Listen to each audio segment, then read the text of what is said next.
Bueno, boa tarde. A sección de Creación e Artes Visuais Contemporáneas do Consello da Cultura Galega propón con esta xornada un diálogo interdisciplinar nun ciclo do que xa levase máis dun ano facendo, que Entre e a Arte. As disciplinas distintas que se abordaron anteriormente foi entre a arte entre o pensamento e a arte, entre a comunicación e a arte e entre as matemáticas e a arte.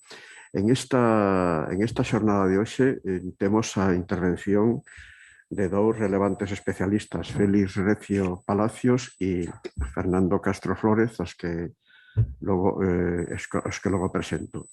En esta xornada contempla, a partir da óptica da psicanálise, do papel que pode desempeñar na arte contemporánea unha interlocución mutua de ida e volta. Non se trata da aplicación directa da psicoanálise ou a arte, nin o artista, nin a obra e a arte, senón de plantexar súas mutuas confluencias, de vislumbrar que relación podería darse da arte ca psicanálise e da psicanálise coa arte. Empeza esta rolda de intervencións Fernando Castro Flórez, filósofo, profesor, crítico de arte, comisario de exposicións, autor de libros de reflexión sobre a actualidade e polemista brillante e confeso, que presenta a ponencia Es cosa siniestra. Bueno, pues en primer lugar, muchas gracias por invitarme. Manuel, gracias a Miguel Fernández Cid, que me habló ya del ciclo hace meses, y gracias a los miembros del Consejo de la Cultura Gallega por invitarme a participar. Gracias a los que habéis venido como público, a los que estáis siguiendo la sesión por YouTube. He montado una sesión que está vinculada al PowerPoint, que ahora no sé por qué lo han quitado, pero si lo ponen podremos dar la conferencia. Vale, muchas gracias, muy amable. Bueno, como se ha indicado, el título de la intervención es Esa cosa siniestra, y se trata de una intervención fundamentalmente vinculada a una lectura, como vais a poder comprobar, bastante libre y muy abierta del ensayo que publicó Sigmund Freud en el año 1919 en la revista Imago, Das Unheimliche, traducido al español habitualmente como Lo Siniestro, aunque en realidad, como iremos hablando, el propio asunto de cómo se ha traducido o cómo pueda ser traducido es una cuestión fundamental, porque se trata de un texto en el que la cuestión etimológica y el darle vueltas a los diccionarios es uno de sus asuntos centrales. Quiero avisar también desde el principio un aspecto tal vez fundamental, y es que yo no soy psicoanalista, no imparto clases de psicoanálisis o historia del psicoanálisis. Mi especialidad es la estética contemporánea, la teoría del arte, la crítica de arte, los fenómenos culturales actuales, pero sin embargo desde hace muchos años he tenido un interés muy grande en el psicoanálisis, en la obra de Freud, en la obra de Lacan, en la obra de Winnicott, Melanie Klein y tantos aspectos, digamos, variados del psicoanálisis, y especialmente de la relación a la que el seminario o la jornada quiere dedicarse, que es la relación entre el psicoanálisis y el arte, y lo que llamaríamos las estéticas psicoanalíticas. Desde hacía años tenía prometido a los seguidores del canal de YouTube que haría un seminario sistemático dedicado a revisar todos los volúmenes del seminario de Lacan, y es un proyecto que fui postergando para hacer otros seminarios dedicados a la teoría estética de Adorno, a la obra de Foucault, que el año pasado me llevó a hacer 42 horas, bueno, a hacer también una aproximación a Deleuze o a Roland Barthes o a Hal Foster. Y pensando en este curso, digo, por si a alguien le puede interesar y para no tratar todas las cosas ni tener que dar explicaciones tal vez más genéricas, decidí este fin de semana hasta el día de hoy grabar 7 vídeos en los que he hecho una aproximación al tema, al marco, es decir, al problema general, y eso me ha llevado a hacer una revisión de las estéticas psicoanalíticas, tal y como las entiende Massimo Recalcati en su libro, en su ensayo Las tres estéticas de Lacan, bueno, en el que hace una aproximación a tres formas de entender lo estético en el psicoanálisis, lo que llama en primer lugar la estética del vacío, que es sobre todo una lectura del Seminario Séptimo de Lacan. En segundo lugar, lo que llama la estética anamórfica, y bueno, eso lo he explicado en 3 horas, quiero decir, y sobre todo es una aproximación al Seminario 11 que he traído conmigo, los 4 conceptos fundamentales del psicoanálisis, y concretamente la sesión que se titula en francés ¿Qué es un tableau? ¿Qué es un cuadro? En el que Lacan explica que la función del cuadro y sobre todo la relación que tenemos con el fenómeno de la mirada. Este seminario, los 4 conceptos fundamentales del psicoanálisis, como sabe todo el mundo que se ha acercado, por ejemplo, a la obra de Hal Foster, concretamente a su ensayo El retorno a lo real, ha sido el seminario más leído por los teóricos del arte contemporáneo de la revista October, y prácticamente siempre que vemos aproximaciones lacanianas en teóricos del arte actual, están prácticamente circunscritas exclusivamente al seminario 11 y a veces al seminario 20 aún, y sobre todo a la cuestión del nudo Borromeo. Y la tercera de las estéticas, según Recalcati, es la estética de la instancia de la letra o de la inscripción, que sobre todo es algo que Recalcati pone en relación con el texto Literatura, aparecido en el volumen de otros escritos. En cada uno de los 3 casos lo ejemplifica con 3 artistas: la estética del vacío con la pintura de Morandi, la estética anamórfica con la obra del italiano Burri, y la instancia de la letra, dedicando el ensayo más extenso de este libro aplicado a la pintura de Antoni Tàpies, haciendo una lectura de la obra de Tàpies muy brillante. Por otro lado, Recalcati, y yo me voy a apartar de su interpretación, trata en todo momento de apartarse de lo que se llama realismo psicótico, es decir, que se resiste a interpretar el psicoanálisis y sobre todo el lacaniano, que es lo que le interesa más en estos ensayos, se resiste a aplicarlo a artistas como Frank Obi, Marina Abramovic o artistas, digamos, más vinculados a las prácticas artísticas contemporáneas, y yo creo que ahí, pues bueno, me parece que pone un cierto freno de mano que limita su actividad.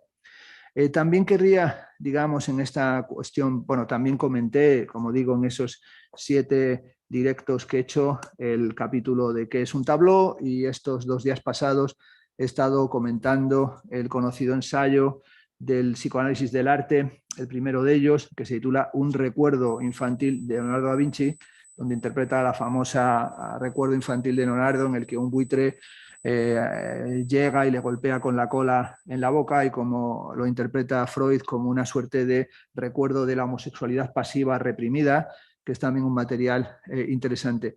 Y he traído solamente por si os interesa, he traído esta mini bibliografía, la mochila psicoanalítica.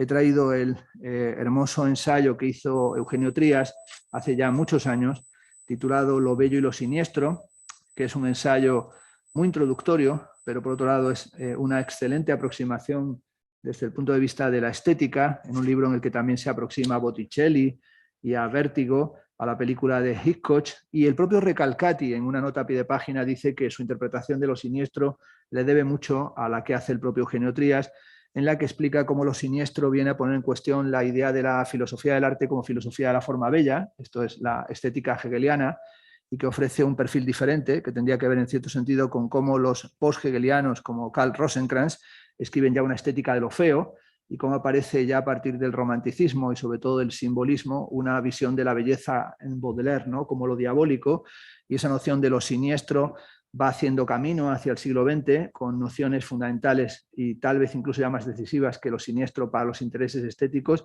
como sería lo informe de Georges Bataille, lo abyecto de Julia Kristeva, que han sido nociones que han tenido un rendimiento enorme en la interpretación artística en los últimos tiempos, sobre todo en la vuelta de tuerca que se ha dado sobre la noción del informe a partir de la exposición que hizo Rosalind Krauss en el Georges Pompidou, que se tituló L'Informe Mode d'Emploi, que hoy, y la revisión de la revista Documents, es casi un manual de estilo de la museografía contemporánea.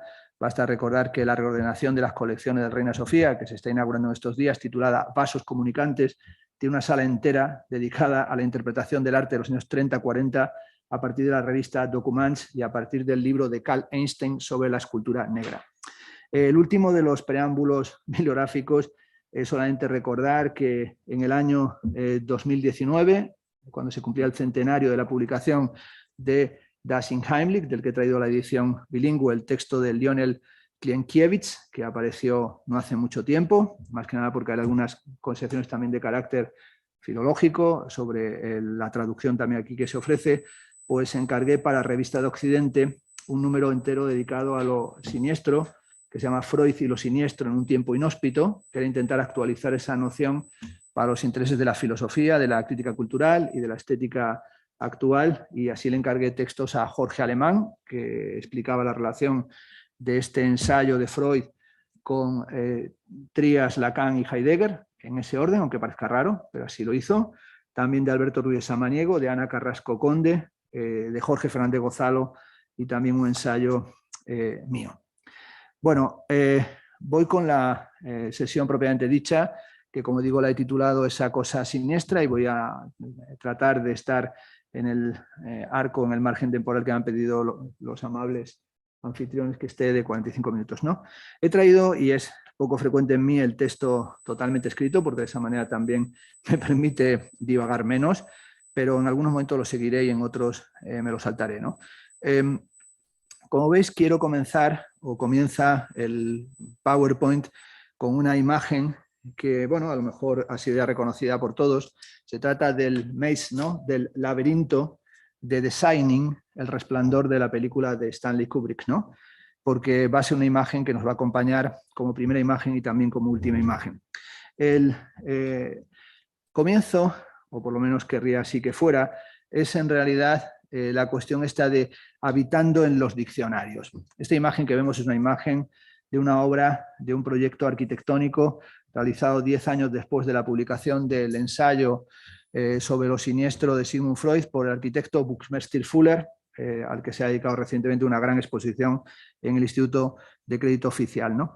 En una conferencia impartida en la Architectural League de New York, Buckminster Fuller advirtió que la machine d'habitar, la famosa máquina de habitar de Le Corbusier, era en buena medida lo que llamó Buckminster Fuller ya una máquina de mudanzas. Es decir, la máquina de habitar se volvía sedentaria. Una máquina de mudanzas que en cierto sentido funcionaba tanto la machine d'habitar, la máquina de habitar, como la máquina de mudanzas, como una ultra metáfora.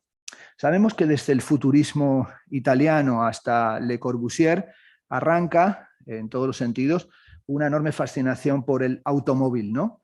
Recordemos las famosas comparaciones y la famosa frase de Filippo Tommaso Marinetti en el manifiesto del futurismo publicado en el periódico Le Figaro: un automóvil a toda velocidad es más bello que la victoria de Samotracia. O recordemos también la comparación que hacía Le Corbusier entre el automóvil, el Delage, y el Partenón. Un automóvil puede ser incluso más bello que el Partenón. En realidad, tanto los futuristas, Marinetti, quanto Le Corbusier, no solamente decían esto, sino que la frase un automóvil a tutta velocità è più bello que la victoria de Samotracia no termina ahí, hay una coma, sino que Marinetti dice lo más bello no es el automóvil a toda velocidad, lo más bello es la guerra. Y en realidad, tanto Marinetti cuanto Le Corbusier están camuflando el vértigo de la guerra, esto es, el oscuro deseo de arrojarse a la destrucción total. Recordemos la frase del final de Walter Benjamin en la obra de arte en la época de su reproductibilidad técnica: Fiat arts, pereat mundus, que se haga el arte para que perezca el mundo. Hay algo, y de eso quiero hablar en este tiempo que me han concedido, hay algo inquietante, la traducción, ¿no? Unheimlich, la inquietante extrañeza, hay algo inquietante que inflama el imaginario vanguardista, como si se tuviera la certeza de que la vanguardia artística conduce necesaria e inevitablemente a la catástrofe.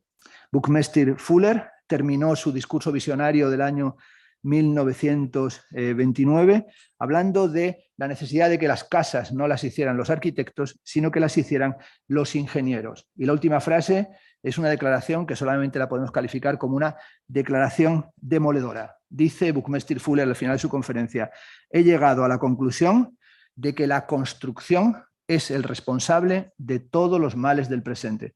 Es decir, el complejo de construcción, la forma de construir el mundo, es la forma de devastar y demoler el mundo. En cierto sentido, podríamos entender que esa idea de Buckminster Fuller, parece que va a ser difícil que pasen las imágenes, porque parece, vale, ahí. Sí, la idea de Buckminster Fuller puede tener que ver con esa frase que David Lynch dijo que fue el motor de la película de la que estáis viendo este GIF. Esta película se llama Carretera Perdida. Cuando estaba haciendo la película no sabía todavía sobre lo que trataba y escuchó a una persona en el set de rodaje que estaba charlando con una amiga y dijo: una casa es un sitio donde todo puede ir mal. Frente a la idea de hogar, dulce hogar, una casa es un sitio donde todo puede ir mal.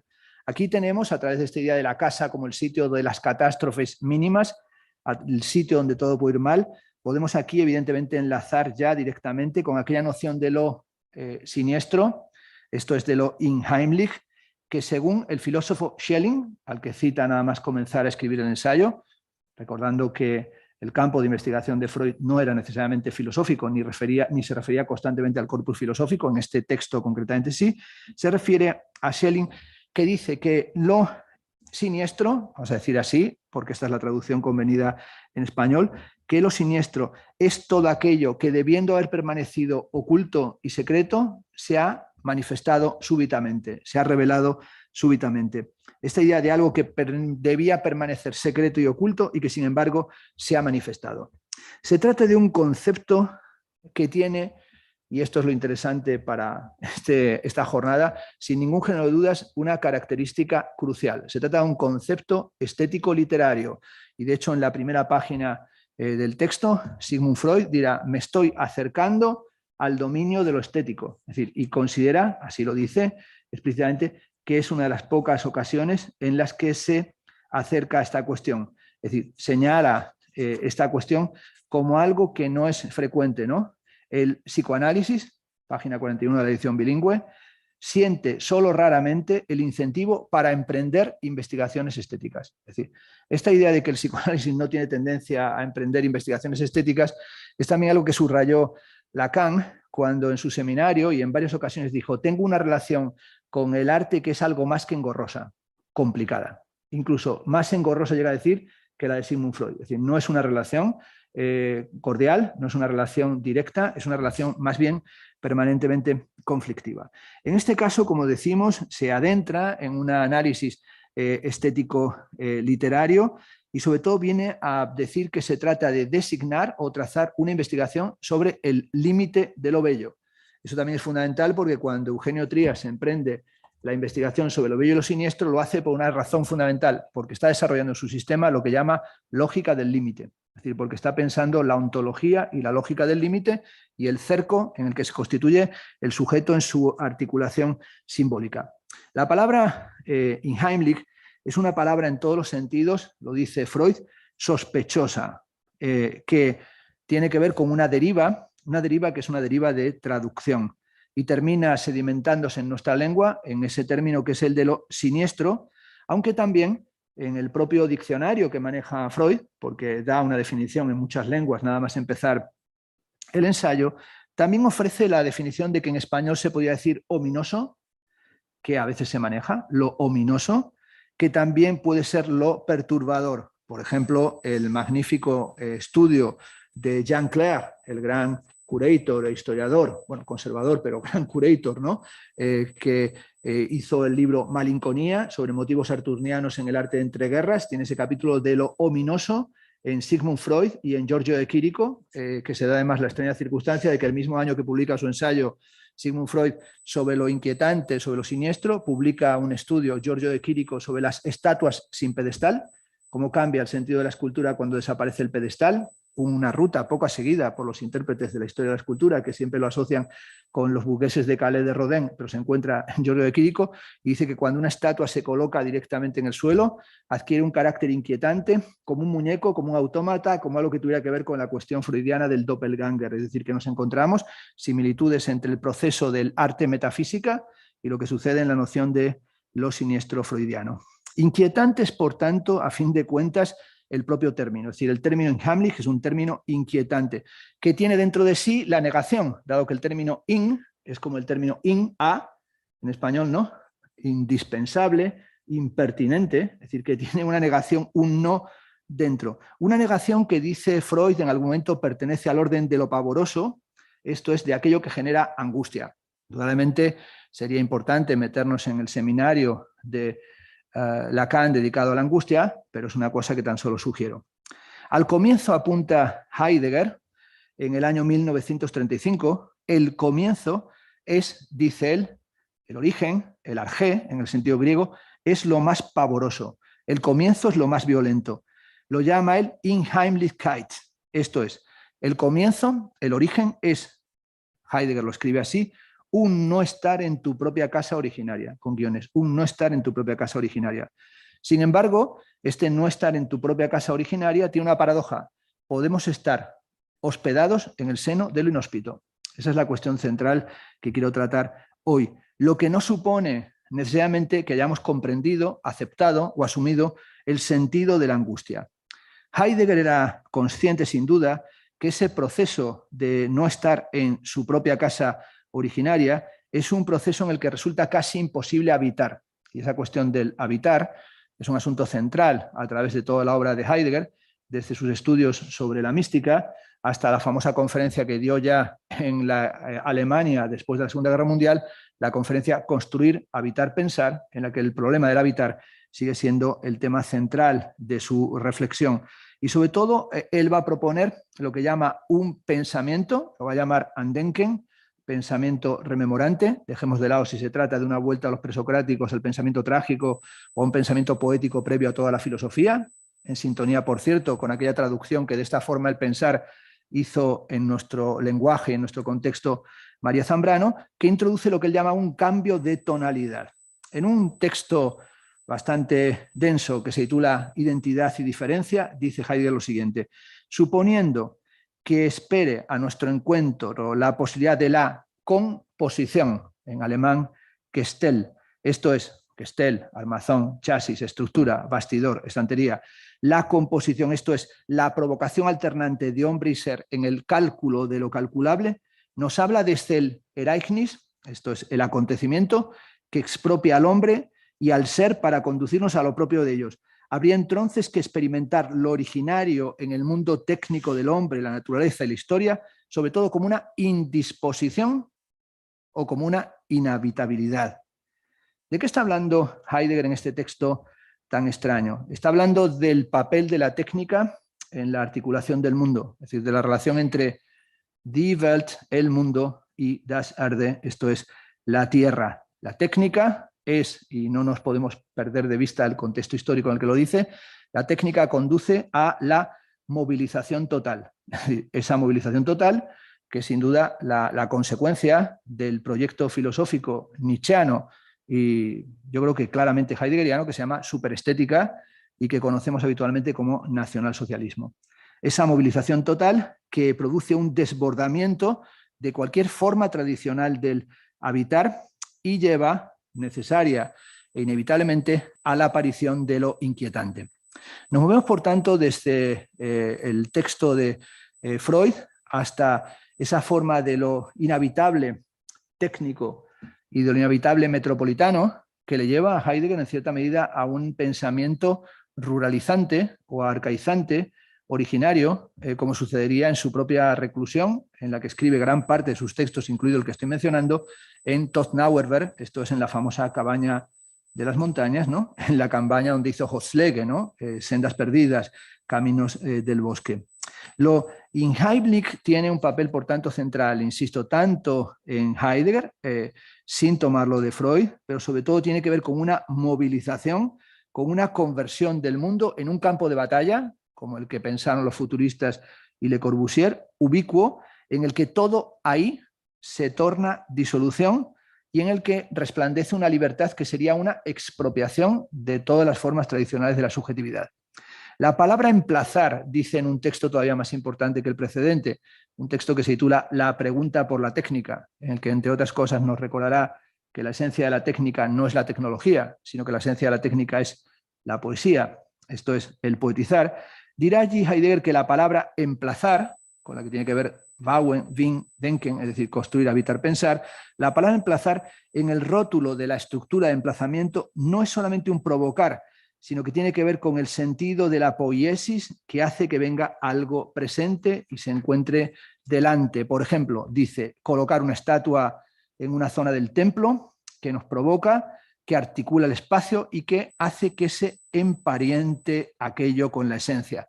Este traer delante poético tiene que ver con un enfrentarse, con un confrontarse, pero para él también es una superación de la ultrabanalidad de la técnica, esa ultrabanalidad que nosotros entendemos hoy como ultrabanalidad, no de cualquier técnica, sino de la técnica que pensó el último Heidegger cuando dijo aquella frase tan larga pero memorable que la cibernética es la metafísica de la era atómica. Y es cierto, ¿no? La concatenación de todas las cuestiones para tener una conducción algorítmica del mundo, ¿no? Ese tras delante, por tanto, lleva a una cimentación de lo inhóspito, por paradójico que parezca, y también a una decepción política. Por tanto, la forma del habitar expropiado conduce inevitablemente al búnker, ese búnker en el que se pierde todo heroísmo, a esa arquitectura ctónica de la que solo quedan detritus, huellas del miedo. He estado allí viendo que está enfrente justamente el librito de Manoni sobre el miedo, en esa estantería de aquí del Consejo de la Cultura, y sobre todo lo que nos quedan son las huellas de la gran demolición. Félix Duque, un impresionante lector de Heidegger y de esta cuestión de lo inquietante y la condición inquietante del pensar filosófico o postfilosófico en Heidegger, en su libro que se titula El mundo por de dentro, ontotecnología de la vida cotidiana, dice una frase nietzscheana, ¿no? El desierto crece, esta es la frase básica del nihilismo, está en, como sabéis, hacia los Zaratustra, ¿no? Lo salvaje está ya en el interior, pero también la contradicción viva nuestra es que somos, aunque creamos que somos nomádicos, en realidad somos sedentarios, ¿no? Todo va estando preparado, dice Félix Duque, para que nos sintamos en casa sin estar jamás en ella. Nuestra existencia, dice Félix Duque, como si estuviera traduciendo el texto de Freud, tenemos una existencia desahuciada, es decir, vivimos desahuciados. Esto creo que no hace falta más que remitirse al austericidio del año 2007, 2008, 2011, para entender que las políticas contemporáneas son políticas de lo unheimlich, son políticas de lo siniestro, de lo inquietante. Basta recordar el eslogan de una conocida agencia alemana de viajes que dice: deje que preparemos sus vacaciones. Estamos afectados por el síndrome de Babel, ahí lo tenemos, ¿no? El cuadro de Bruegel, que está en el Kunsthistorische Museum en Viena, ¿no? Ese es el signo del multiverso previo al metaverso, ¿no? Donde tenemos el viaje programado que nos lleva no a disfrutar de algo, sino a sufrir lo que se llama el síndrome de Estocolmo. Esto es la familiaridad que hay en un viaje entre el placer y el sufrimiento, la cercanía en un viaje a la idea del viaje como tortura, tortura psíquico-turística, en la que aquellos que nos guían son en realidad nuestros verdugos, en el que queremos un retorno placentero, e incluso en el turismo anhelamos el retorno a nuestra casa para soportar lo insoportable, que es eso que se llama el tiempo muerto. Es decir, ¿qué hacemos con el tiempo muerto? Tenemos que marcharnos de casa, sea como sea, porque nuestra casa es, aunque no lo queramos reconocer, un cuchitril en el que se ha consumado hace tiempo una estafa.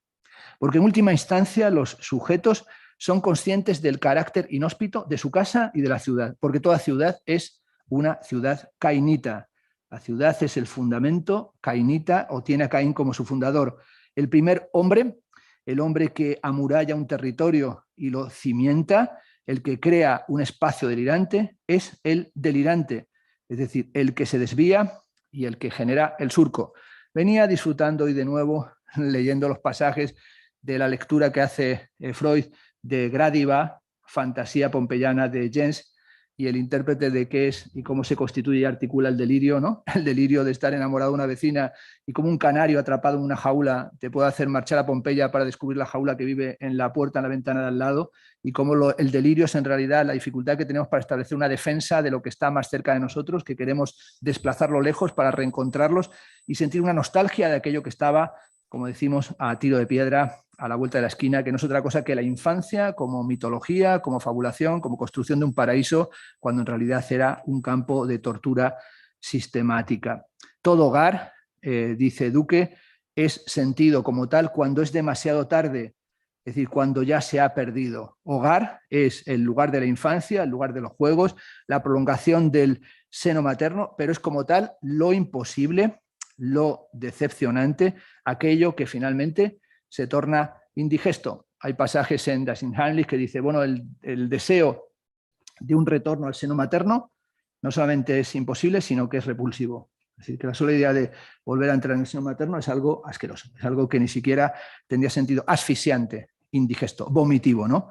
La vivienda, como ha advertido Peter Sloterdijk en ese impresionante libro, ¿no? Los 3 tomos, 1000 páginas, ¿no? Esferas, la vivienda es la gran máquina del hábito, ¿no? Una vivienda cuya tarea no es acogernos, sino que lo propio de la vivienda es dividir a los familiares, el famoso síndrome Ikikimori, ¿no? Estar encerrado en tu habitación y no querer salir, ya no afecta solo a los niños, ¿no? Ya nos afecta a todos, ¿no? Y el COVID ha hecho que todos seamos Ikikimoris post-japoneses sin saber que lo somos. Es decir, estamos en el tiempo de la zombificación, ¿no? Ya no hace falta zombies, porque ya tenemos Zoom para que nos convierta todos directamente en zombies, ¿no? En Esferas dice finalmente Sloterdijk que estamos en la época de la inmunidad, immunitas comunitas, ¿no? El tema de Roberto Espósito, en la que no hay nada propio, sino una efectividad inmunológica. La vivienda da espacio, por tanto, y la vivienda es el espacio de lo inheimlich, y es también algo que tiene una especie de sórdido rastro maternal. Podemos decir que aquí hay una ambivalencia de lo siniestro, y por esta es una noción que me interesa, que es equiparable a la ambivalencia del término fármaco, analizado por Derrida en un mítico y fabuloso texto que se titulaba La pharmacie de Platón, la farmacia de Platón, es decir, cómo es una palabra, fármaco, que significa, como todos sabemos, veneno y también antídoto, o como la palabra sacer, ¿no? Que viene del indoeuropeo, como bien demostró Emile Benveniste, que significa lo sagrado, sacer, pero también lo execrable, es decir, no hay sacer, no hay sagrado sin profanación, no hay sagrado sin lo execrable. Una cuestión que podría interpretarse, sugiero, a partir de un texto poco leído, me parece, de Freud, que se titula El doble sentido antitético de las palabras primitivas. Texto crucial, ¿no? Del año 1910. Sigmund Freud asoció lo siniestro al temor a que un objeto sin vida esté de alguna manera animado. Estas son algunas de las descripciones. Pero también guarda relación con el pánico ante la posibilidad de perder los ojos, esto es, ante la paradójica situación de verse cegado.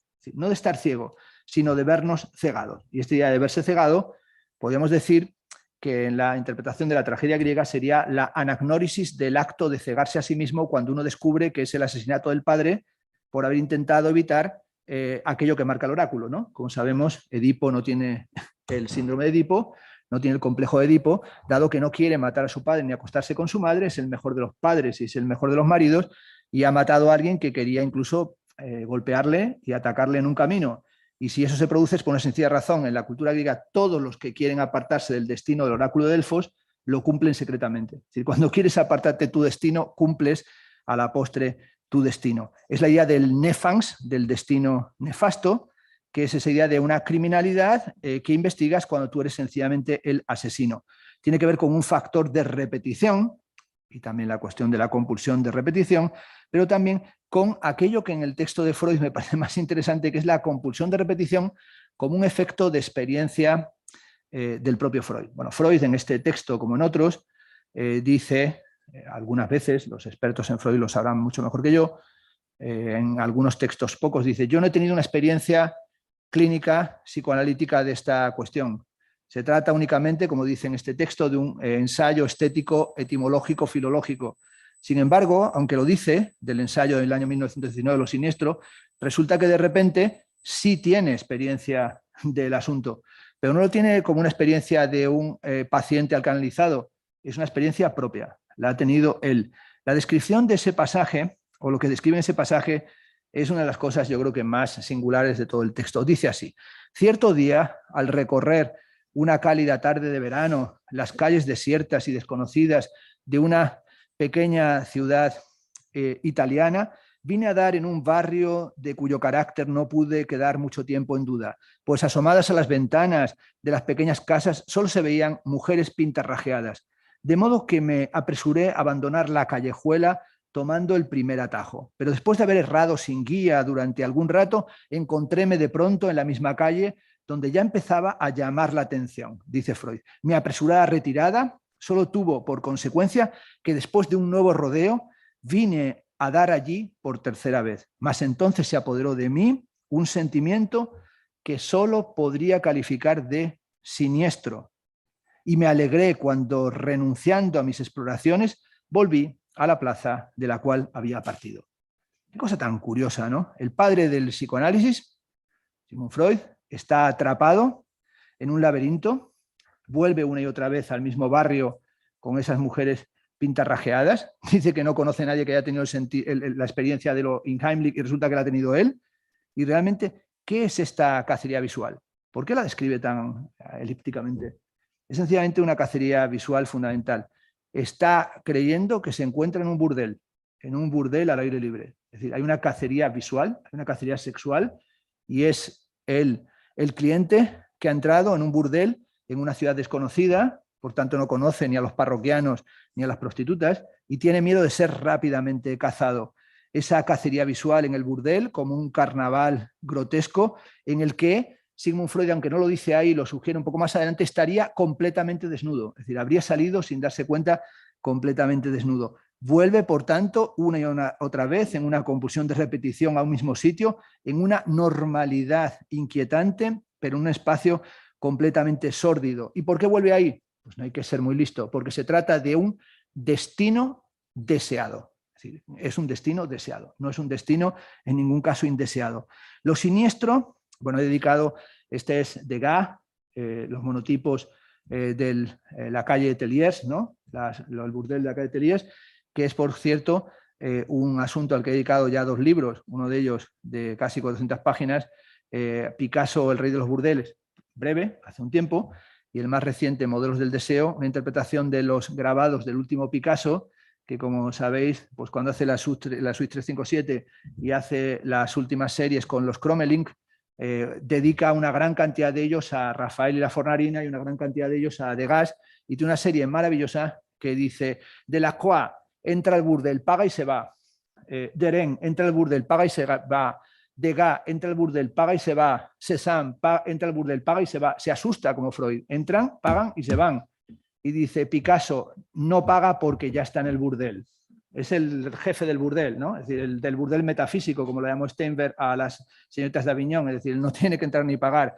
Todos los otros están ocultos, como el Papa debajo de la cama cuando Rafael pinta la Fornarina, pero él es el Minotauro en el laberinto, es decir, no tiene ninguna necesidad. Él establece los modelos del deseo en una época en la que la próstata le estaba dando problemas ya de impotencia, y va a sublimar su impotencia sexual haciendo toda esa serie impresionante de los burdeles, volviendo además a dibujar la Celestina, la tragedia de Calisto y Melibea, que es sin duda un material también para la interpretación del deseo, el sexo y los modelos de la sexualidad del Picasso nonagenario, verdaderamente impresionante, ¿no? Bueno, aquí sin duda este destino deseado es el que Freud describe en 1919. Dice lo siguiente: lo siniestro, vuelvo a la definición, no sería nada realmente nuevo, sino más bien algo, dice él, que siempre fue familiar, esta es la palabra clave, a la vida psíquica, y que solo se tornó extraño mediante el proceso de su represión. Es decir, lo siniestro es algo familiar que se torna Heimlich, inquietante, extraño en un proceso de represión. No hace falta pensar, por tanto, en lo siniestro como lo espeluznante, como lo monstruoso, ni siquiera como algo que tenga que ver con lo gore, sino que en realidad lo siniestro remite a la casa, remite a lo familiar. Esa casa jauntológica, habitada por fantasmas, que a veces tiene que ver con la catalepsia, como he dicho, con la ensoñación de volver al seno materno, con las perversiones, por ejemplo, de alguien que no es freudiano, lacaniano, pero lo parece, que es, por ejemplo, David Lynch, en esta película, que la habéis reconocido, que se trata de un GIF, ahí se ven las hormigas saliendo de la oreja, recordando la película El Chien andaluz de Dalí y Buñuel, que se trata de Blue Velvet, ¿no? En Blue Velvet, en la que David Lynch establece toda esa idea de la reclusión voyeurístico sadomasoquista, ¿no? Es decir, el niño quiere terciopelo azul, es decir, el tema de Dennis Hopper es la impotencia del propio asesino, es decir, él tiene secuestrada a la mujer, pero el secuestro es el secuestro de su impotencia, es decir, su impotencia, que es esa puerta cerrada cuando en esa famosa escena están cantando In Dreams de Roy Orbison, sin micrófono y con una bombilla, pero no sabemos qué hay detrás de una puerta. Lo que sí sabemos es lo que hay dentro de un armario, que es esa situación en la que el protagonista o el coprotagonista está armarizado y desde dentro del armario asiste a las escenas de voyerismo sadomasoquista que atraviesan toda la película, ¿no? Esa dimensión del Unheimlich como una ambivalencia completa de temor-placer, extrañeza, cotidianidad y sobre todo ese miedo a ser descubierto y ese deseo del voyeur que quiere ser descubierto. Porque como sabemos, todo voyeur tiene que colocarse detrás de un árbol suficientemente fino para ser visto. Es decir, los voyeurs no se ponen detrás de una secuoya, ¿no? Sino que buscan el árbol con el tronco más fino para ser vistos y ser implicados en el acto del deseo. También indudablemente con esa dimensión en la que sin duda lo siniestro tiene que ver con lo peor, o lo que sabemos que es lo peor, que es el momento en el que tras el velo descubrimos la función del velo lacaniana, que no hay nada, o tan solo hay un vacío, o tenemos esa sensación de que cuando levantemos el velo lo que tendremos es la cabeza de la gorgona, ¿no?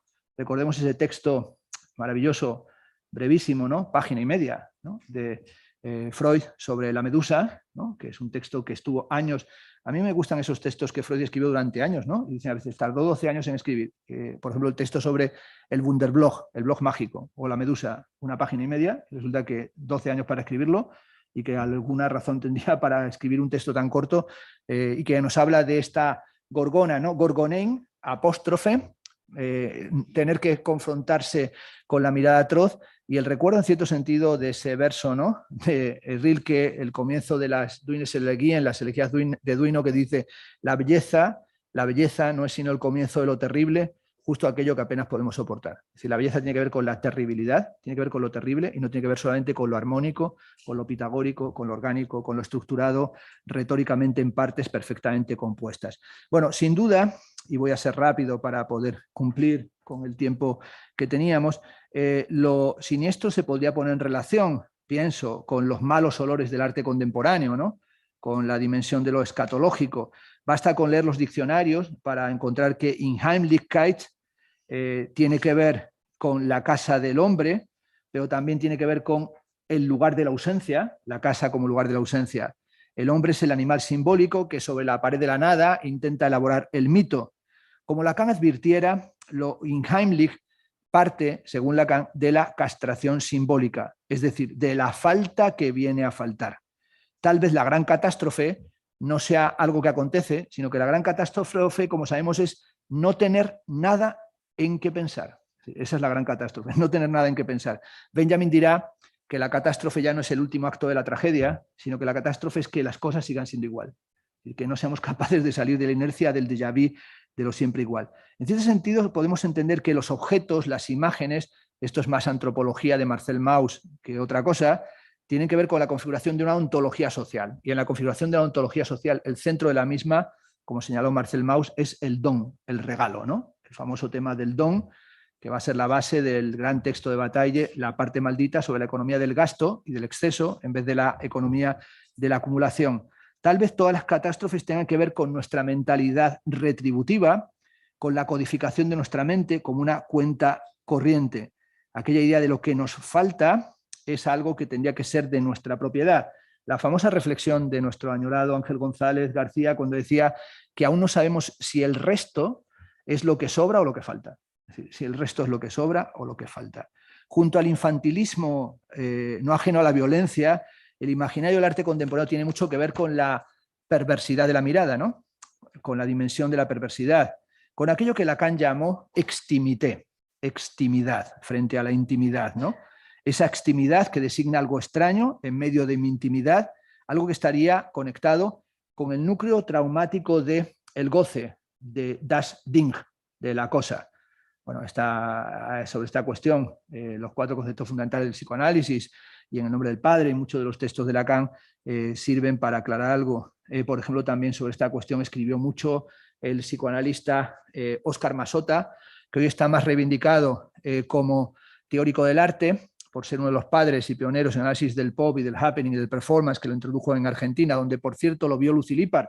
Y Lippard escribió 6 años de la materialización del arte desde Tucumán, desde Rosario, es decir, que resulta que una crítica neoyorquina se percató de lo que era el arte político y de acción cuando fue a Argentina y contactó con Jacobi, con todo el grupo del CAI, con Glusberg, etcétera, etcétera. Bueno, pues Masota le dio muchas vueltas a esta cuestión de Das Ding y, por cierto, hizo una mítica broma hace 1000 años cuando, tratando de molestar o de zaherir a Alberto Cardín, al antropólogo, dijo Albert tocar Ding, ¿no? Albert tocar la cosa, ¿no? Bueno, parece que lo llevaba incluso dentro del nombre.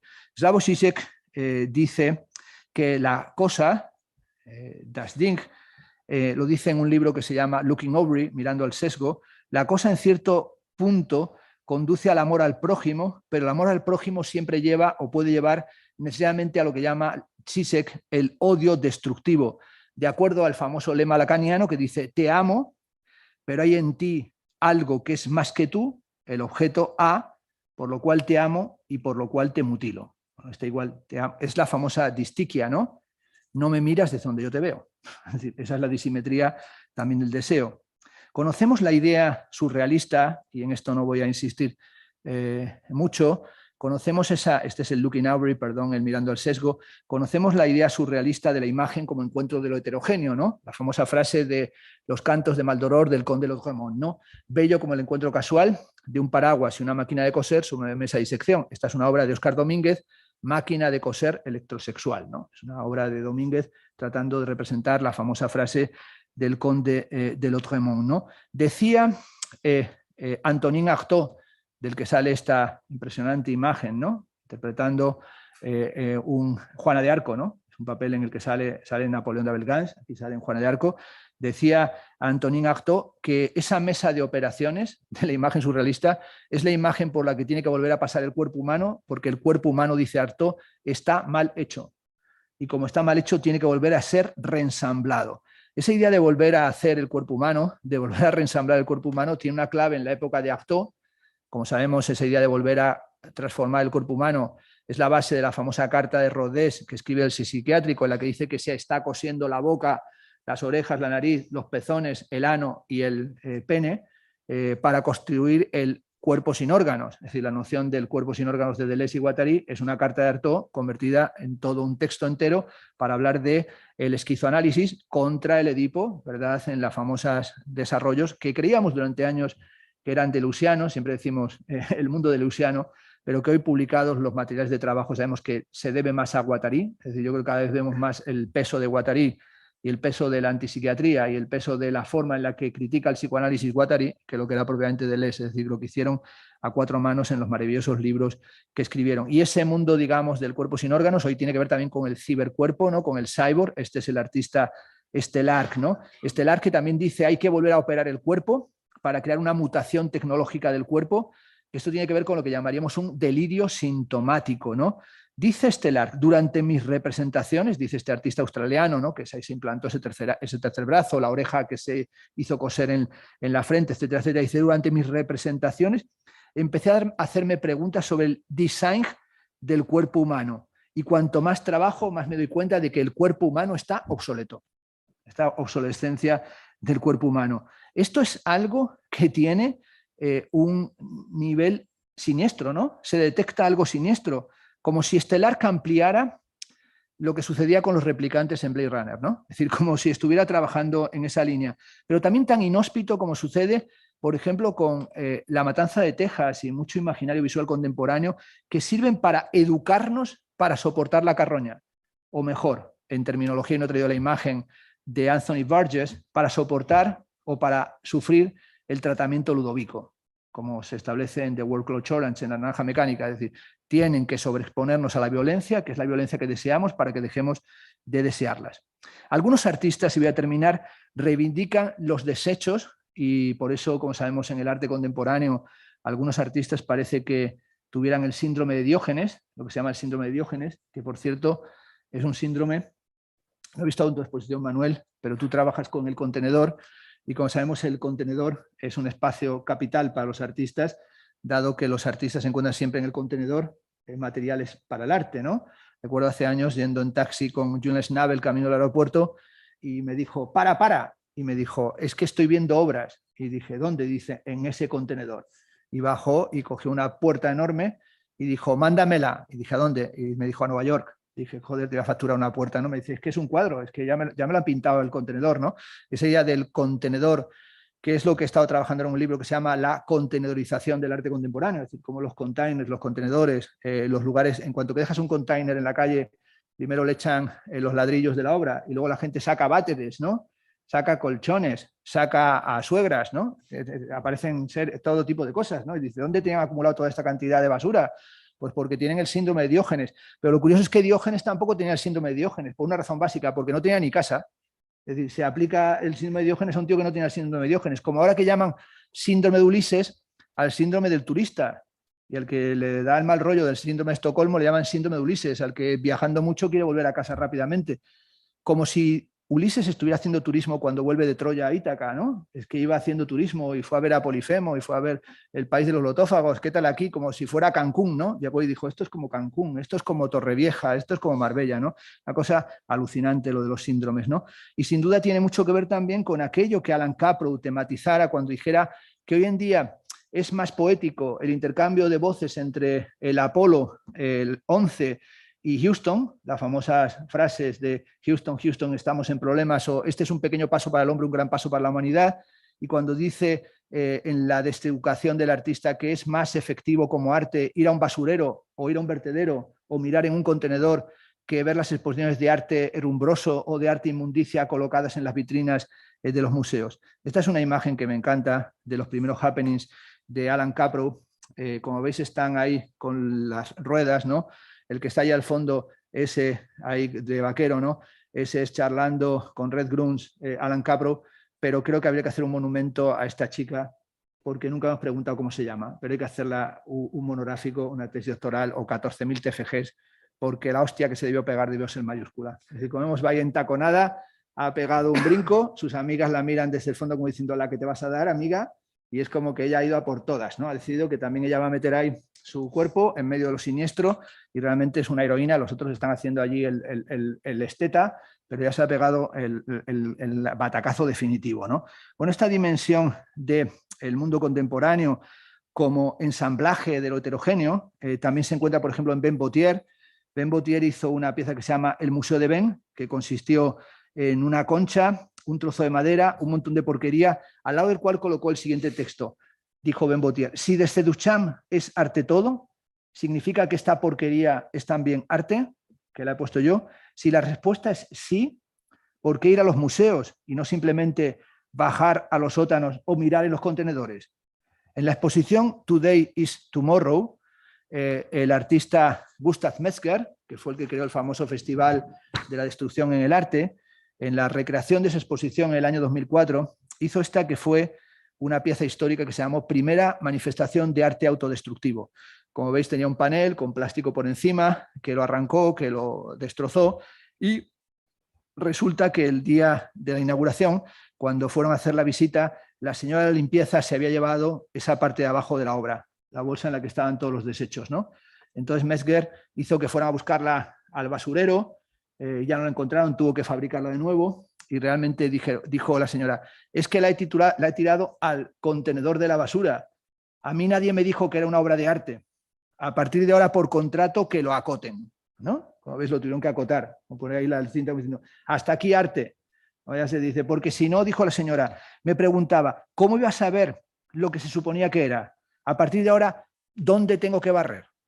No, si no me decís, pues barro y barro, barro y me llevo directamente todas las obras para casa, ¿no?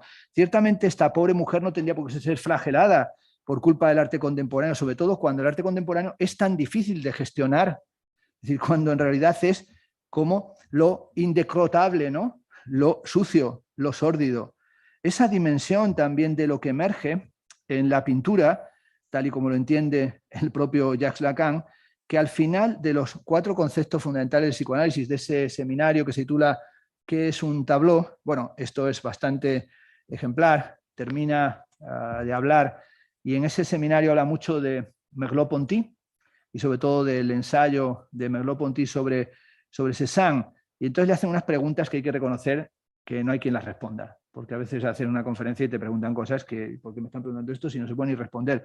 Entonces le preguntan ahí, pues realmente, que si cree que Merleau-Ponty tenía plena conciencia de los puntos de referencia del inconsciente, y que si el trayecto de protección puede permitir una transformación de las formas escópicas de alusión a la temporalidad.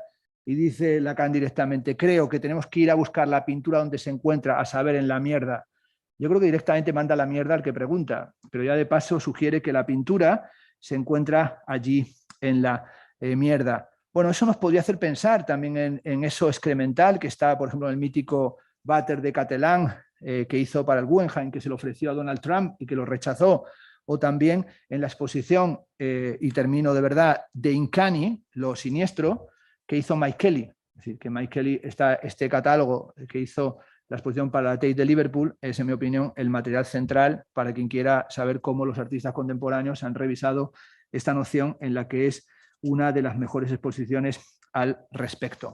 Bueno, y sin duda también, como decía Mike Kelly cuando hizo la exposición, el centro para él de lo Incani, de lo siniestro contemporáneo, es Étant donné de Marcel Duchamp, que ciertamente, como decía Rosalind Krauss, es un coño que te mira, ¿no? Es decir, es esa dimensión de una mujer muerta más que viva a través de esa escena voyerística. El último momento de la sesión de hoy, súper rápido, lo titulé Cuando el tiempo deja de ser interesante. Como sabéis, la última Bienal de Venecia de Artes Plásticas que se hizo fue la del 2019, la comisarió Ralph Rugoff, y se tituló la exposición Ojalá vivas tiempos interesantes. Esto, según dicen, es una maldición china. Si los chinos, cuando te quieren lanzar una maldición, dicen ojalá vivas tiempos interesantes. Cuando fue Zizek, que tiene un libro titulado así, preguntó si era cierto que los chinos tenían como frase de maldición ojalá vivas tiempos interesantes, y dijo no, esto lo dicen los japoneses y a veces los coreanos. Bueno, yo hace años, cuando viajé con Trías a Suecia porque nos invitaba a la Academia del Nobel, pues resulta que viajamos y no sabíamos muy bien a lo que íbamos porque nos escribieron en sueco y uno no sabe muchos idiomas más que los que sabe, o bastantes creo que ya estudié, y al llegar allí pues nos preguntaron que por qué habíamos ido y dijimos así, pues un poco en plan cafre, porque queríamos saber qué significaba hacerse el sueco. Y entonces nos miraron con cara de perplejidad, como diciendo, estos españoles, gilipollas integrales, ¿no? Entonces dijimos, es que hemos ido mucho esto de hacerse el sueco. Y nos dijo el gran catedrático von Bried, en Suecia no se dice hacerse el sueco, se dice hacerse el danés. Bueno, en realidad, si uno mira el diccionario de la Real Academia de la Lengua Española, y esto para el psicoanálisis algo sentido tiene, loco, dice loco, del portugués louco. Y si uno mira el diccionario de lengua portuguesa, dice louco, del español loco. Es decir, la locura es de los otros, por eso la sífilis es para los franceses el mal español y para los españoles la sífilis es el mal francés. Es decir, es siempre algo, el otro, el que ha generado aquello que nos parece sencillamente detestable, ¿no? En esta exposición, ojalá vivas tiempos interesantes, por último, ganó el premio al pabellón El Pabellón de Lituania, una playa artificial que hablaba de la turistificación, que hablaba de un mundo turístico, justamente unos meses antes de que todo se cerrara, ¿no? De que terminara la turistificación. Eran esos meses de la cumbre climática, ¿no? De Greta Thunberg viniendo en barco desde la otra parte del Atlántico, desde Chile, de esa cumbre que no llegó a nada y de repente el mundo se paraliza, ¿no? Una bienal en la que teníamos obras inquietantes como este muro palaceado de Teresa Margolles, aludiendo al narcoterrorismo en la frontera de Ciudad Juárez, pero sobre todo esta obra que me parece el centro de lo inquietante, de lo siniestro artístico contemporáneo, que se llama Barca Nostra. Es una obra de Christophe Buchel, y esta obra de Buchel es una barca que colocó, esos son los arsenales, al final del arsenale, cuando ya se ha salido del Teatro de la Tana, ahí está la Guardia Marina, se ve veneciana, y ahí estaba ese gran barco, que es un barco que rescataron del fondo del mar, porque en él habían naufragado y muerto muchos inmigrantes que trataban de llegar a las costas europeas. Estas son fotos de algunos cadáveres que seguían todavía en el fondo del mar. Habían rescatado el barco como si el arte contemporáneo tratara estos objetos como un ready-made, como si fueran un ready-made. No solo siniestro, cínico, ¿no? Es decir, radicalmente cínico, es decir, una obra de un cinismo verdaderamente asombroso, es decir, como un espacio en el que habían muerto todas esas personas, de repente se exponía como si fuera un ready-made absolutamente despolitizado, es decir, como una auténtica impostura, es decir, una obra verdaderamente nauseabunda, es decir, pretendidamente política, pero nauseabunda.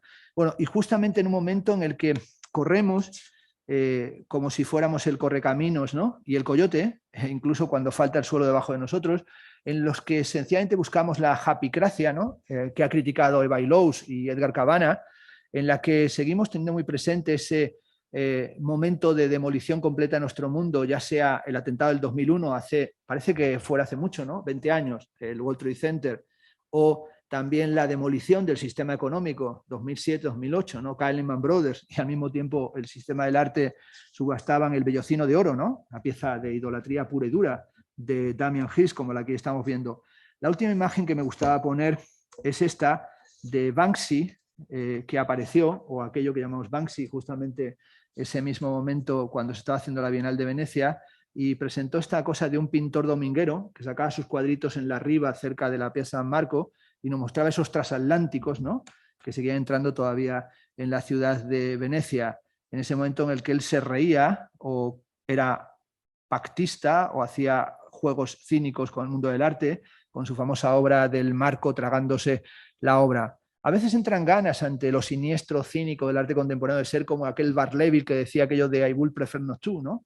Aquel preferiría no hacerlo, en una época en la que sencillamente la nave va, es decir, esa nave va. Recordemos que en aquellos días de la Bienal de Venecia teníamos el Open Arms frente a las costas de Lampedusa, con los emigrantes dentro del barco, y salían estas fotos de los turistas bañándose en la playa y todos aquellos sin poder desembarcar, ¿no? Y en el arte desembarcaba un barco de náufragos muertos en el mar y justamente teníamos eso a vista cercana desde las playas en las que pasamos nuestro mundo. Una época en la que hay que volver a Freud, hay que volver a Lacan, hay que volver a psicoanálisis para pensar lo que llamaríamos la liquidación total, ¿no? Para pensar, esto es George A. Romero, La noche de los muertos vivientes, ¿no? Para pensar nuestra condición zombie, para pensar el capitalismo de la externalización y para volver a pensar esa casa de la que partíamos de Buckminster Fuller, ¿no? En la conferencia que abría esta intervención mía, que la utilicé a modo de MacGuffin, se venía a proponer la construcción, decía Fuller, de casas como máquinas que tuvieran un valor, decía él, de reutilización, que pudieran ser montadas en cualquier parte. Dice Fuller, si usted ha vivido algunos años en una casa y quiere emprender una gira por Europa, mande una nota a una lavandería. Le llamarán, recogerán la casa, son casas paraguas, ¿no? Recogerán la casa, la lavarán, la limpiarán, la plancharán y la volverán a montar. Y cuando usted regrese, tendrá una nueva casa. Es una maravillosa recomendación para la época del unhomeliness, esto es, de esa radical dimensión de lo unheimlich que propuso Anthony Wittler cuando escribió su libro The Architectural Uncanny, lo arquitectónicamente siniestro. Es decir, ese proyecto delirante, manda tu casa a la lavandería, que te la planchen, ¿no? Como si la vivienda fuera una vestimenta, ¿no? Una ropa que mandas al tinte. En realidad lo que tenemos que planchar no es eso. Lo que tenemos que planchar es nuestra vida, o aquello, dice Sisek, que siempre huele mal. Nuestra vida líquida, espumosa y burbujeante requiere de toda una lógica de la inmunidad que regule aquel amontonamiento de elementos que el sociólogo Gabriel Tarde entendía que era la forma central de la sociedad. El prójimo, esto es Sisek y Lacan, el próximo está siempre demasiado cerca. Y hoy con el COVID está demasiado cerca todavía, ¿no? El próximo está topológicamente demasiado cerca.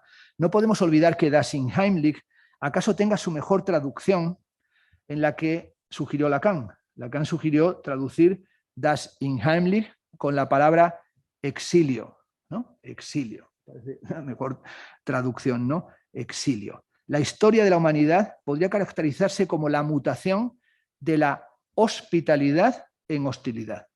Es homofónico, pero no es lo mismo, ¿no? Es decir, les lois de l'hospitalité, Klossowski, se ha convertido en las leyes de la hostilidad. A esta relación entre hostilidad y hospitalidad dedicó un ensayo magistral Jacques Derrida, que tiene muchos textos freudianos, como es el caso de Mal de archivo, una impresión freudiana, o su ensayo sobre espectros de Marx, que es en realidad el espectro freudiano que recorre el propio marxismo, ¿no? La historia de la humanidad podría caracterizarse como la mutación, digo, de la hospitalidad en hostilidad. Lo siniestro nos recuerda el huésped indeseado. ¿Y acaso todo huésped es indeseado? Esto es la materialización fantasmal de la fobia al otro, pero también es la manifestación tremenda de nuestro desamparo, de nuestro exilio. La sentencia de Petronio, Primius en orbe Deus fecit timor, que se traduce el temor creó primero a los dioses, resuena en la forma contemporánea de la política, que es, lo sabemos todos, la política del miedo. Aunque Dios, nietzscheanamente hablando, haya muerto, su fantasma no deja de atenazarnos y, por supuesto, no hemos prescindido de la tela de araña gramatical. Dijo Nietzsche, no cambiará nada mientras no cambien los dioses, pero no cambia nada mientras no cambie la gramática que nos sujetaba. O para ser más preciso, no es solo necesario que cambie la gramática, sino que más importante que la gramática es la deuda. Recordemos la genealogía de la moral. Culpa, deuda y mala conciencia como fundamento de la responsabilidad. Sobrevivimos a duras penas en estancias inhóspitas, allí donde se produce la revelación objetual, dominados por la angustia de que experimentamos eso que nos piden, el exilio como estilo de mi subjetividad. Tendríamos que haber leído, y ya no hay tiempo, Los elixires del diablo, de Eta Hoffmann, aunque también sabemos, como indicó Freud, que dice hacia el final de su ensayo, cuando va hacia los elixires del diablo, hacia el arenero, el hombre de arena, de Hoffmann, dice, aquí uno se pierde un poco. Esa frase me gusta de Freud. Aquí uno se pierde un poco. Tal vez debamos arriesgarnos a entrar en un laberinto fantasmal, manteniendo la memoria del Resplandor, de Shining, de Stanley Kubrick, y experimentar en la pérdida, la hospitalidad, el retorno de lo reprimido. Y lo reprimido es la hospitalidad. Y esto tenemos que hacerlo antes de que estemos completamente liquidados, esto es, desahuciados en nuestra propia, entre comillas, casa. Muchas gracias y perdón por lo largo que ha sido.